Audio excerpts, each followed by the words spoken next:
My name is Rob Whetham.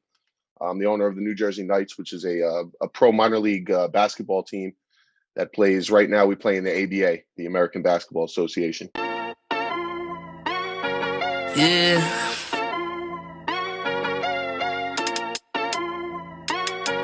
Yeah. Look at me. Bench mob. They're speaking the facts that you wanna hear. They rep a jersey, the vision is clear. Diamonds glisten like a chandelier. You know what I'm here for, like Marshawn Lynch. At clutch time, we do not flinch. Real brothers, we do not switch. Hit home runs with the right pitch. Who run the city? What to do when they hating on you? I feel like Kobe 2010. Taking an L, all I need is a win. Business is business, you know how they go. You playing the seats, now it's time to grow. Tuning now, gotta be in the know. Showtime, bitch, my about to blow. I ain't seen from now. Bowser really, I was trying to tell you.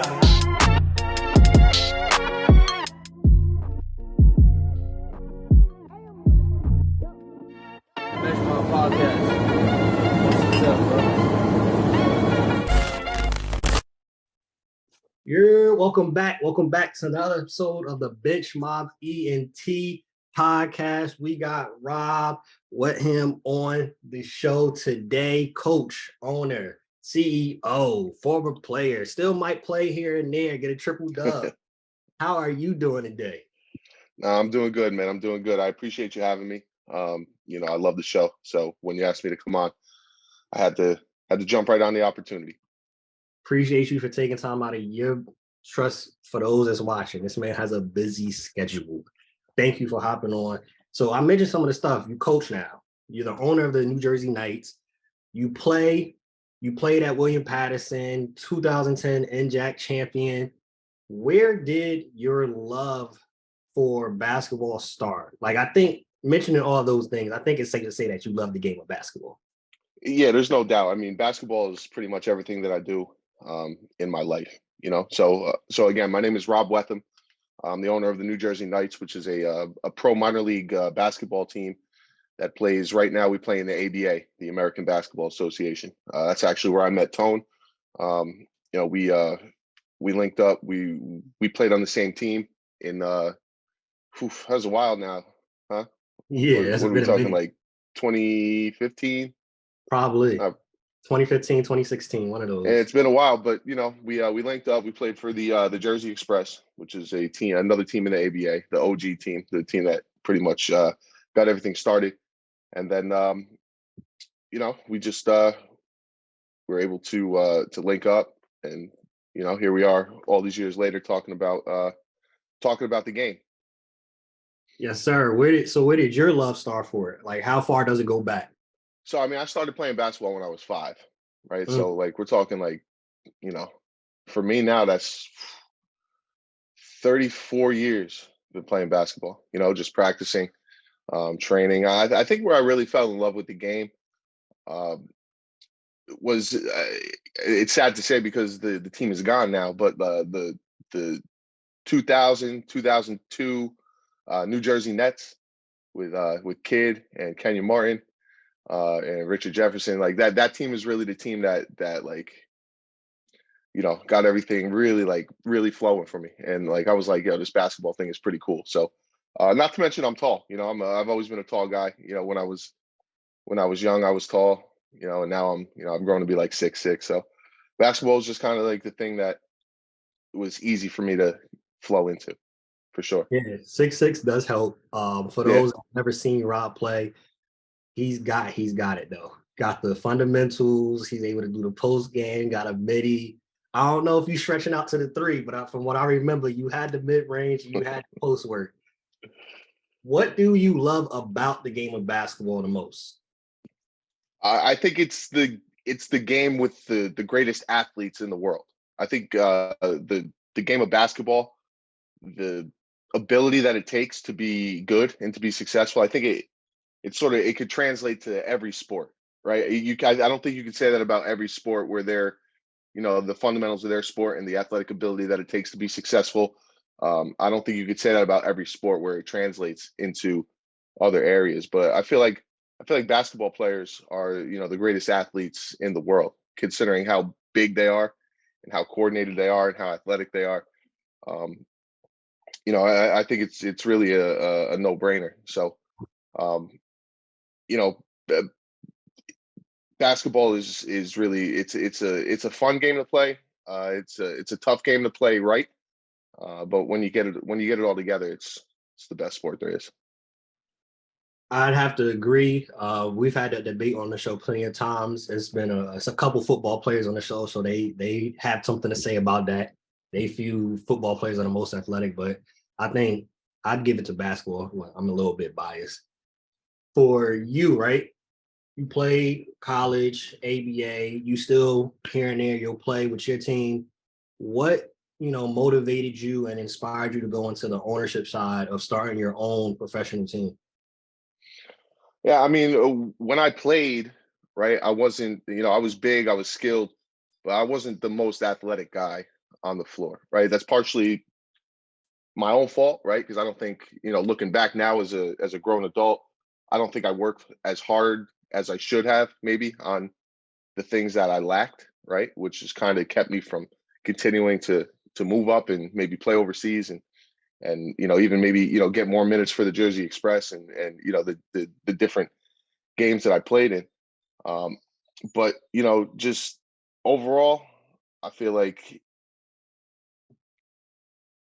I don't know. It's tough to say. What's been the best part of being an owner now? I think what really inspired me to get into it and the toughest part about it now, it's really the sales aspect, right? Mm-hmm. When I was at William Patterson, I had a minor in sales, in professional sales. So for me to take that experience, right, the things that I learned, and to combine it with the thing that I love, right, which is the sport of basketball and the game itself, that's kind of what inspired me to go ahead and try this out, because it's not something that's like funded, you know what I mean? Like you have to fund it yourself.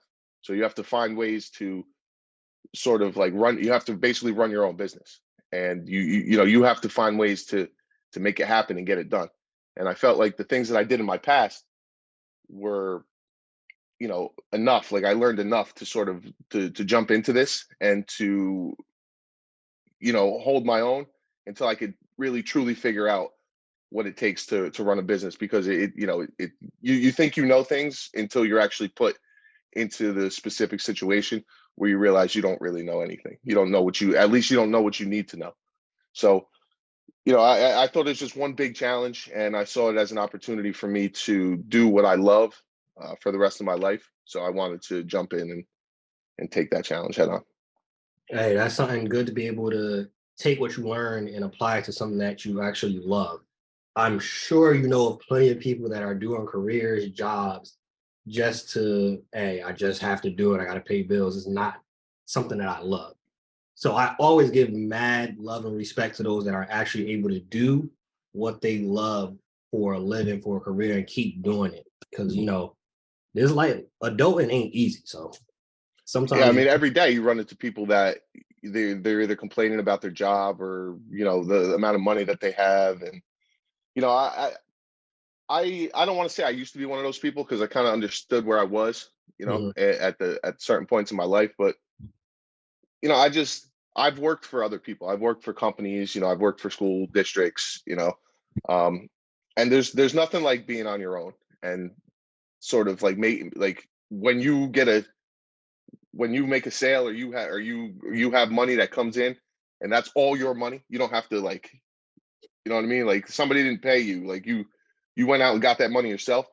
It's a great feeling, especially when it's not something illegal. You know what I mean? Because there's a lot of illegal things that you could be doing out there between selling this and gambling that, and a lot of illegal stuff. So when you're out there busting your hump, right, busting your butt, and you got real money coming into you, and it's legal money, and it's all yours. It's a pretty good feeling, man. I'm not gonna lie. Nah, I definitely get that. Completely agree. If anybody is able to do it at some point in your life, get into owning something, because it's a different mindset, different feeling, different grind. And it makes it, I think, even much more worth it. Now, for you, you've been playing ball for, you said 30 plus years. Yeah, a long time. you've seen a lot of basketball. You've Mhm. played a lot of basketball. From your perspective, the game of basketball where it's at right now, what's lacking the most in the game? I think the number one thing that's lacking in the game of basketball is really like mental toughness Mm. on the part of the players. And with the culture today, with the culture of basketball today, with the transfer portal, and just being able to go and do whatever it is that you want to do, which I'm cool with. Like it's I feel like players deserve the opportunity to go and do what's best for them and their families and their future, right? But it's gotten to a point now where at the slightest sign of adversity, kids are running away, trying to find the next coach that's just going to let them do whatever it is that they want to do. But that's not how you grow, right? Like you have to face tough times, you have to face adversity and challenges, and figure out how to navigate that without running away, right? And try to find a brand new scenario or situation to put yourself in. So between that and the real true lack of like fundamentals that kids are growing up with playing, um, the basketball. I mean, basketball is always going to be at its core. It's always going to be all right because the game itself is fun, right? There's five guys on the floor who, when they all work together, it's a beautiful thing, right? But there's also, you could also have that one player on the floor who could just take over, and it's like a symphony. It's a beautiful thing to watch. So basketball is always going to survive because of the natural fun aspect of the game. But in terms of the direction that it's going, with all the threes that are being jocked up from both sides, and the lack of defense that's being played, at the pro level, and also at the AAU level. Tone, let me tell you, I coach two AAU teams right now. I coach one boys team, and I coach one girls program. And the lack of defense that's being played, right? You see it in the NBA where like teams are running up and down, just jocking up threes, 130, 140 points. You see it trickle down to the AAU level where these kids who are not a tenth or like even a percentage point as skilled as some of the NBA players, they're out there trying to do the same things instead of trying to learn how to play and do things the right way, setting screens and backdoor cuts, and take your man down and pop out to get open, like small, like boxing out, small little things like that you don't see anymore because there's not enough good coaches out there who know what they're doing. Right, everybody's out there just chasing dollars. Right, how many kids can I sign up in my program? Right, that's one big thing that you see. Like all these coaches, they start I got my own program now, and like they never played college. They don't know any pro basketball players. They've never been trained, so they're just out there collecting money, and these kids are just cycling through these programs, and they're not getting any better. Right, they might get more physically, athletically gifted, right, and grow up, but they're not getting any better as basketball players. So, obviously I have a lot of thoughts on this. I could talk about this particular subject and just keep going, but I don't want to hijack your show here. I'll just go ahead and turn it back over to you and answer whatever you got next. Twofold. We had a coach on from St. Elizabeth University, and he was saying the same thing, alluding to the same thing. Like, there are some pros of being able to have the transfer portal, but with NIL also, he's seeing like players coming in like, hey, why is this player getting paid more money than me? I'm switching out to go to the school that's going to give me more money. So, yeah, I definitely agree. The transfer portal has not been, it has some cons to it. And I know when you were growing up, and I know when I was growing up, you had to work for it. It was no way you was going to figure out a way to get the minutes, or if it was that bad of a situation where maybe it was the coach, you would have to go sit out for a year, and then You gotta sit down, right? Which is the toughest thing for any basketball player to do. Whether you're in your prime or not, right? The toughest thing to do is to have to sit out. So it made that decision to leave the program that you're at, it made it a lot more difficult, right? It's harder to pull the trigger. Now it's just like, oh, I don't like the way that coach looked at me. I'm out. I'm in the, I'm going to go put my name into the portal and transfer to another program. So, I don't really see the benefit of that, right? Because it doesn't teach anything. There's no, at the end of the day, I understand that college basketball, it's a big business, March Madness, there's a lot of money involved. There's a lot of gambling money involved, right? So it is a big business. But at the end of the day, these college athletes, right? We're not talking about NBA guys. We're talking about college guys and high school guys who are constantly transferring, looking for the next, playing for 5 schools in 5 years. Ridiculous, right? Those guys, they're not professionals yet, right? Even though they're making some, name, image, likeness money, right? They're not actual professionals yet. So it's still technically amateur athletics, right? NCAA, the 2 A's, amateur athletics, right? So there, when it's no longer professional or when it's not professional yet is what I should say, right? There still should be some sort of like teaching or development, right? That comes along with being in that arena. And I feel like the transfer portal sort of takes away from that because it allows kids to just leave at the first sign of adversity. So it's not really teaching any type of like fortitude or toughness mentally. And that hurts in the long run. Not only when they're eventually playing in the NBA or overseas or in the G League or wherever they decide to go play, right? ABA, whatever, right? Not only does it hurt them during their careers, their basketball careers, but you can only play basketball for so long, right? Hopefully you have a long life. So there's more to it than just, the X's and O's of basketball. So, and as you said in the very beginning of this show, right? Like, it's tough out there. You know what I mean? It's tough to earn $1 out there.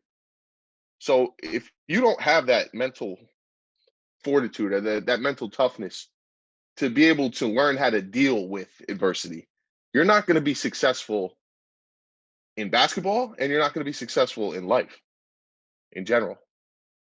Because you have no idea how to deal with issues when things come up. And I think when it comes to the transfer portal between high school and college, I think that, I mean, even in the NBA with the free agency, it's like, I demand a trade. I demand to be traded. You know what I mean? It's like, where did all this come from? Why are we so soft now? It definitely, the thing that's beautiful about sports, whether it's football, basketball, lacrosse, if you do it correctly, it has life transitioning attributes to it. You can take what you learned on the basketball court, the football field, the baseball field, and then apply it to life. Like you said, the mental toughness, the camaraderie, how to work with people that you don't like, how to deal with a boss that you don't like, how to deal with a coach that's giving you a hard time. If you take it serious and do it the correct way, it can all translate into the rest of your life. Like, to your point, basketball, you could be LeBron. You play to 40, 45. After that, LeBron still got another 60, 70 years left to live. Like, what are you doing outside of that? So right, that's a huge thing. And to your point about the AAU, we knock on, that could be a whole like 2-hour episode. Because AAU, no question. I feel, growing up and then looking at where it's at now, AAU definitely has had an effect negatively on the game of basketball. 1,000%. I go visit some practices and one of my friends is coaching and he's like, yo, you can't tell these kids nothing. They arguing. Why am I sitting down? This, that, and the third. They don't play. See, Antonio, here's the thing about it though, right? Like, AAU, people love to bang on AAU, but like, AAU has served a great, great purpose, right? Because it's enabled more and more kids, right, to be able to play the game of basketball, right? Because a lot of times at the end of the day, I forget this, and I probably shouldn't, because it will keep me grounded, and it'll keep me with a much better perspective. Only the slightest tiny percentage of people make it to even play in college. Never mind play high school basketball, right? For as many basketball players as there are in all these little rec programs and all these training programs, and these hundreds of thousands of AAU programs that are I feel like just in New Jersey, right? It's given more kids outlets to be able to play the game, right? And not every single one of them is going to, work out 5 days a week and, weight train and, get their cardio in and like take it as seriously as some other people, right? And obviously the ones that don't take it as seriously as others are not going to be as successful, right? But what is success though? Right? For me, right, success is winning championships and winning games and seeing player development and having fun, right? But for some other kid who's just wants to play basketball, right? Like, who cares? Let him go out there and just chuck up some threes, right? Or like try to do a dribble move like Kyrie, because that little kid is just out there to have fun. He's not out there to become a pro basketball player, right? Or a college basketball player. Some kids, they don't even want to end up playing in high school because it's too much of a commitment time-wise. They got other things that they'd rather be doing, whether, it's playing their games or hanging out with their friends.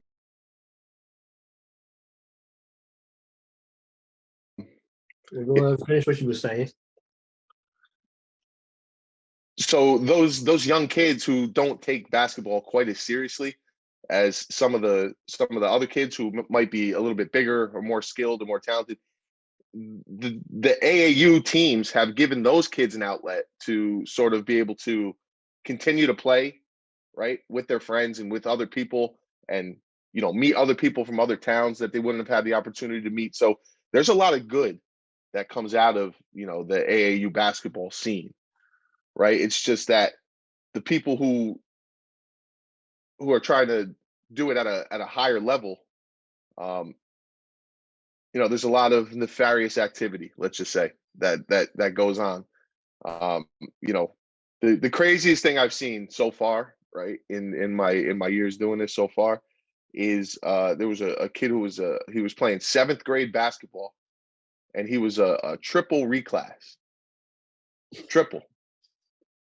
Yeah, I mean, that's at least I don't even know if that's legal, to be honest. I just know what they were telling us. Right. So there was this kid, he was playing on the 7th grade team, and he was like cooking, like layup lines. I'm like, wow, he's almost above the rim. I'm like, what, like, oh yeah, that's my guy. He's a triple reclass. We brought him in for this tournament. Oh, okay, all right, I get it. Right. So, it's winning, right, is the most important thing to a lot of these programs, and they'll do whatever it takes in order to achieve the victory so that they could post it on their social media and maybe get more kids to come in and play for them. So, the more kids that come in, the more fees they get paid, right?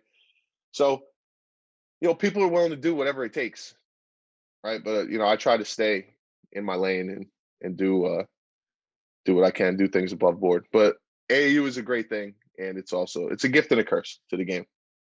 Facts. I completely agree.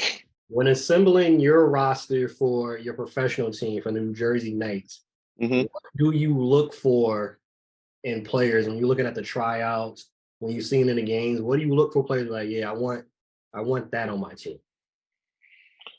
Obviously the first thing I'm looking for is size, right? Like when you play basketball at higher levels, the bigger players that you have, it usually equates to a little bit easier time getting things done.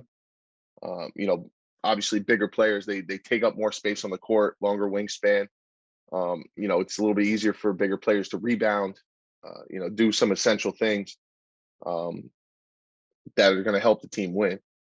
So the first thing I'm really looking for is size.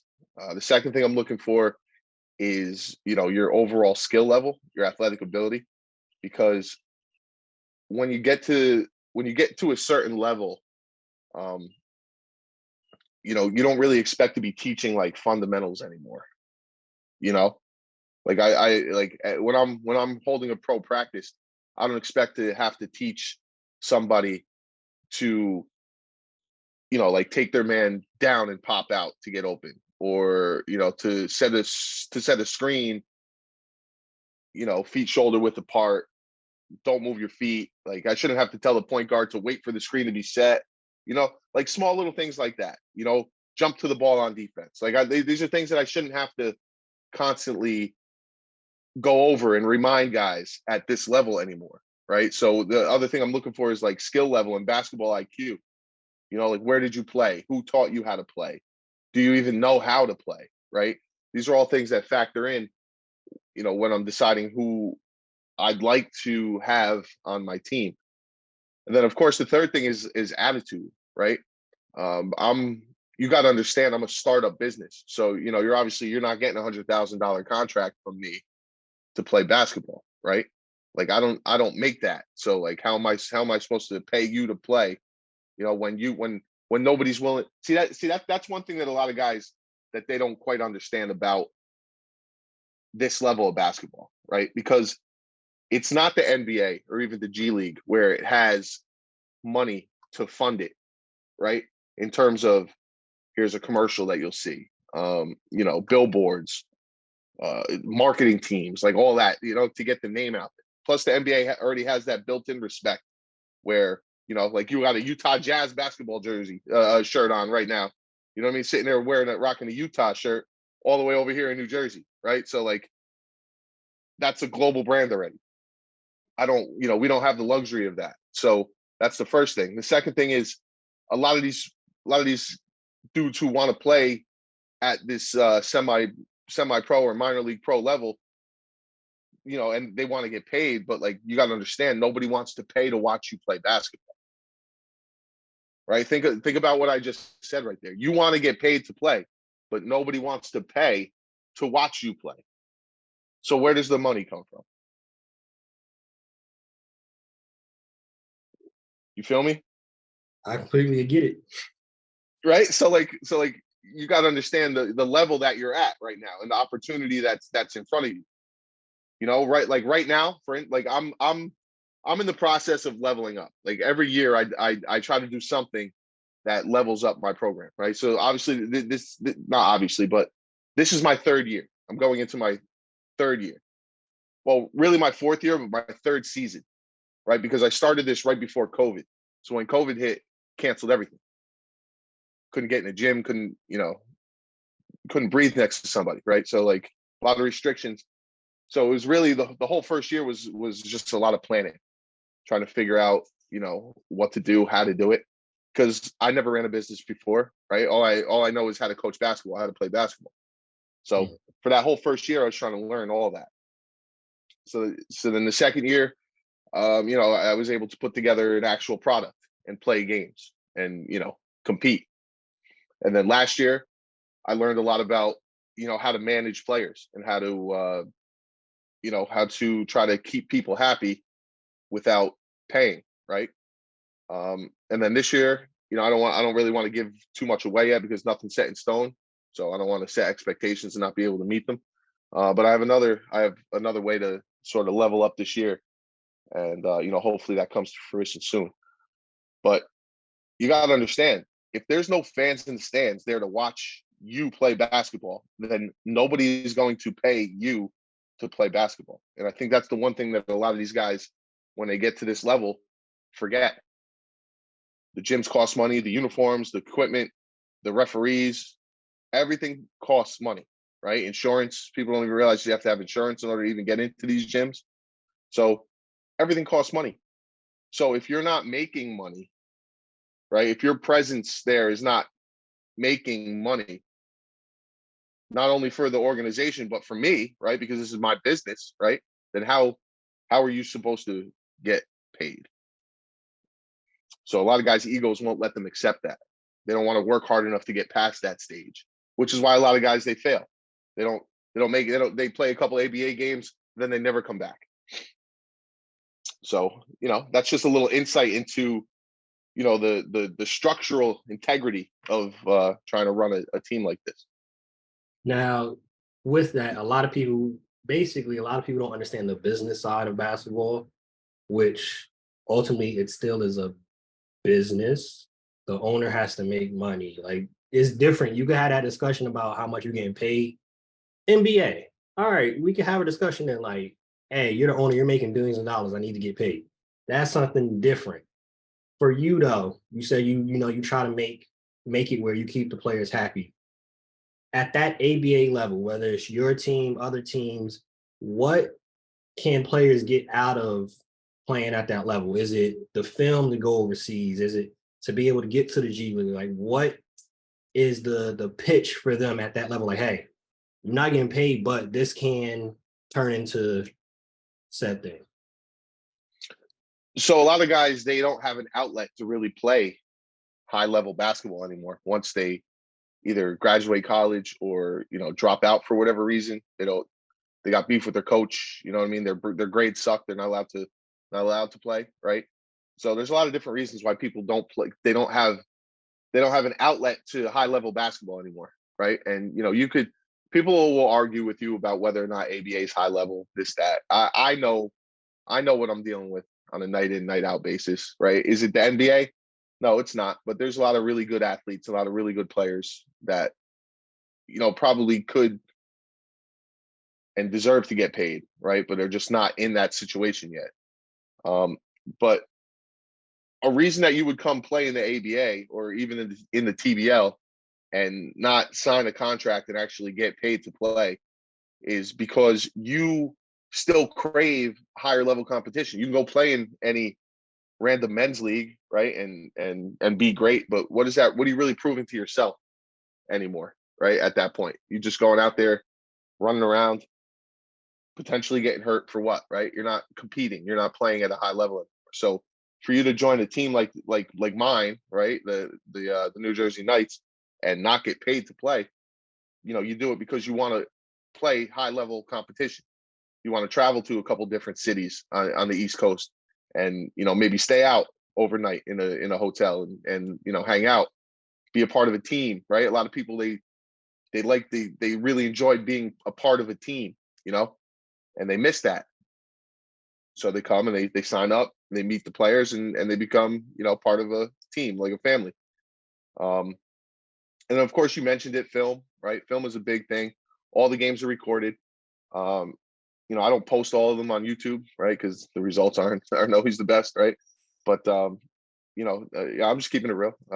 But players will get their film and their highlights, right? And they'll put together packages, and they can hire if they're really serious about it, they can hire an agent, give the film to their agent, go try to find a job in Mexico or Bolivia or all these countries. They have their little pro teams, and they're allowed to bring in Americans. So that's another reason why you would join my team and play, is to potentially earn a job somewhere else that can actually afford to pay you, right? And then the third thing is, like, when it really comes down to it, basketball is just fun. You want to play basketball on a team at a high level. It's fun. I try to keep it as realistic as I can. Like, I'm trying to run a business, right? So I want to have some structure and some discipline, but I'm also a realist in the way that I'm not paying these guys for their time. It's volunteer. So if they have to go do something else, if they can't make a practice, if they can't make it to the game, if they're late for this or that, I'm not like, oh, you're fined $500. It's like, all right, I get it. We guys have lives. They have wives and kids. They have jobs, right, that they have to go do. So, like, that's the give and take, right? It's like you give me your time, right, and I allow you to be a part of this with whatever type of like leeway that you need. All good stuff, all good information on that. Right. Doesn't that make sense though? You know what I mean? Like if I can't pay you for your time, I'm not gonna demand that you be there. No, right? that makes perfect sense. That's a discussion. Again, it's the business of it, and being, like you said, a realist. That's the job of you being a good owner in that regards, of understanding, like, hey, of course I would want you to be at every single practice, come to the games an hour early, get shots up, working out in your own time, but realistically, that might not happen. So I'm gonna make the best of what we have and what we're going to do with this squad. I don't knock it. I think it's a smart way to do it. Thank you again for being on the show during this time. We're going to end off with our fourth quarter segment. What is the number one food you could eat every day for the rest of your life? Yeah, well, I mean, look, man, food is like, I like, I love food. So, and that's kind of why I'm fat now, because, I eat a lot of it. But I guess if there's one meal that I'd say I could probably eat every single day, I could probably eat a chicken parm sandwich every day, or like chicken parm over like spaghetti or something like that. Yeah, I could probably eat that every single day. I could eat a steak every day too, but chicken parm is like a go-to dish. I'm digging it. I like me some chicken parm. I like me some chicken parm. Number one way for you to unwind / like relax, because I know you got a lot on your plate. We talked about it throughout this whole show, and we even talk about the personal stuff you have going on in your life. What's the number one way that you unwind? I mean, honestly, I just when my day's all said and done and it's time to unwind and chill, like I'll come home and the first thing I'll do is I'll take a hot shower just to kind of like get clean. It's like it's more than just like a oh, my body's clean now. It's almost like a I don't know. It's like an overall cleansing for me. You know what I mean? Because I don't take quick showers. I take 15-minute showers, 20-minute showers, and I just like sit, chill under the water, and like just let it wash over me. So I guess taking a shower, right, and then just laying in bed and watching reruns or something. Right now, the big kick I'm on is I'm rewatching all the old HBO shows. So I just got through The Sopranos. I just watched the whole thing of The Sopranos, all 6 seasons, and it's interesting to rewatch stuff like that's over 20 years now, The Sopranos. So like, it's interesting to rewatch it and see, how they did things. But yeah, if I'm trying to relax and chill out, I'm gonna take a shower, hop in my bed, and just watch something. Yeah, The Sopranos still to this day is considered probably the best TV show of all time. On a lot of lists, they got The Sopranos top 3. Easy. No, I mean, The Sopranos slaps. The character development and just the storyline, crazy. I just hated the way it ended, man. The way it ended was just, I watched the whole thing just waiting for it. You know what I mean? Like there's certain things that you wait for, right? You like, and I was waiting for that part, the very last scene, and I just, they should have done something else. Who's your NBA champ this year? Oh, the NBA champs this year? Yes, sir.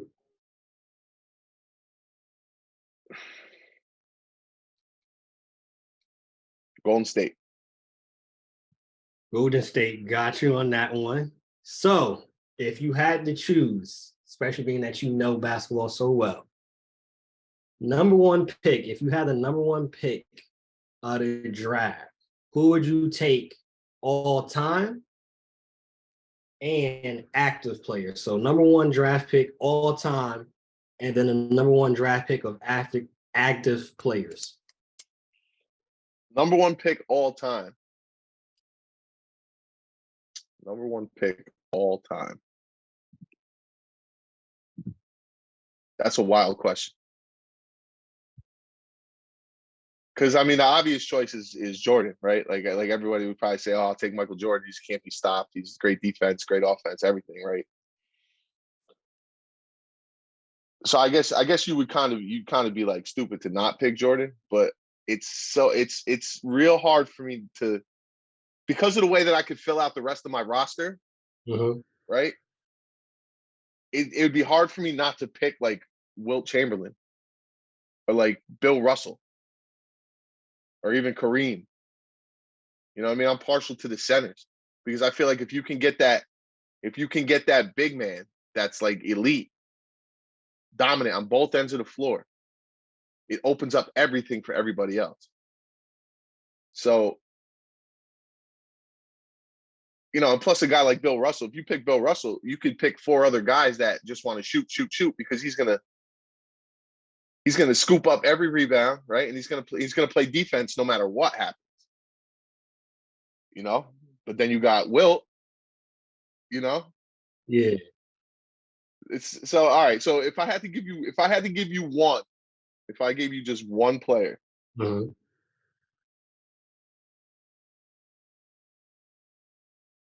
if I had to give you one player, I'll go with Bill Russell. I think I'd go with Bill Russell because I could fill out, like I could end up with like a Kobe or a KD, or like I can end up with a guy who could really score. But like Bill Russell was the ultimate leader and winner, right? And that's what at the end of the day, if I'm putting together a pro team, like that's what I want to do. I want to win.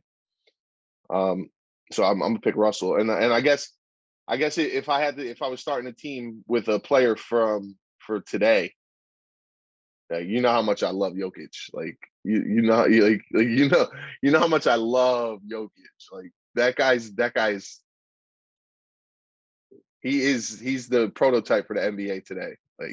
Like plays defense when he wants to play defense, right? But like his passing and ability to score, he's incredible. He really is. So I think I'd probably go Jokic. But there's a lot of candidates though. Like how do you pass on Steph Curry? You know what I mean? Like how do you pass on Luka Doncic? You know what I mean? Like that's both questions. I'm glad do you pass on Giannis? Yeah, exactly. I'm glad I don't have to answer it because to your point, like you was going through it, you could really go Kareem, you could go Bill, you could go Wilt, you could be like, matter of fact, I'm gonna go with Shaq. Like it's Jordan, Magic Johnson, it's Larry Bird. It's a lot. You could go if you wanted to. Let me go Bernard King. Like it's a lot of Hakeem Olajuwon. There's dudes out there. Facts. Last one before we get you out of here. All right. I know, looking at your career, playing with you in the ABA, you definitely understand the importance of playing your role and trying to be a star in your role. If you had to give me your top 5 role players of all time in NBA, who would be on that list for you? Top 5 role players of all time in the NBA. All right, so my point guard would be John Stockton. Right? I mean, who played their role better than John Stockton? Shooting guard, role player, shooting guard. All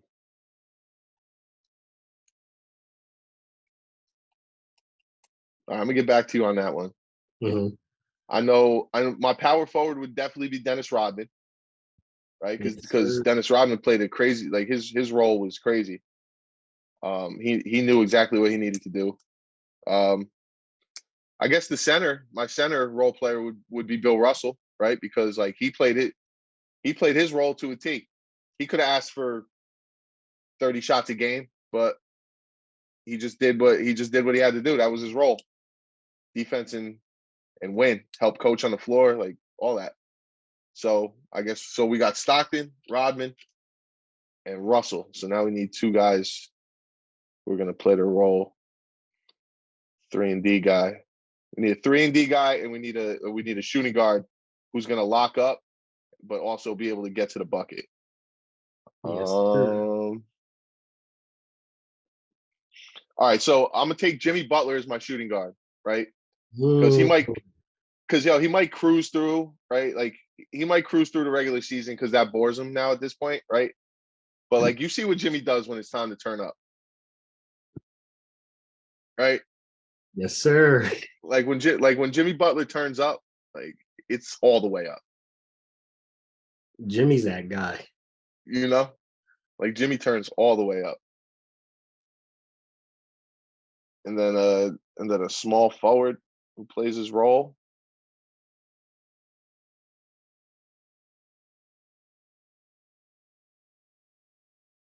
I don't know. What you think, Tone? Small forward that played their role. Shoot.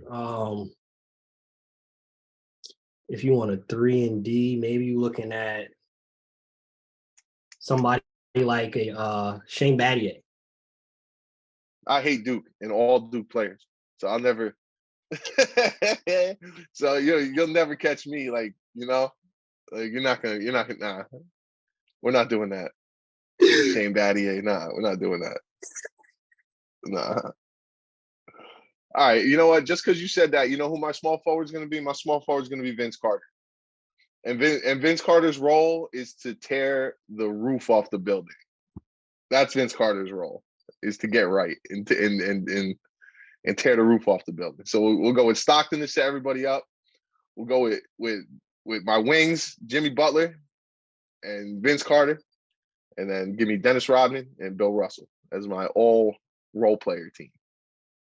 Right. I like that team. That's when they win in a lot of games, especially with Stockton at the helm, getting everybody set up. That's going to be a lot of wins on that squad.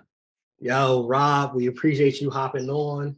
For those that's watching this on YouTube, hit that subscribe button. If you're listening to this, make sure you share it, rate our 5-star, leave a review. But y'all know the vibes. If you stay ready, you don't have to get ready. Bench Mob, we out. Peace.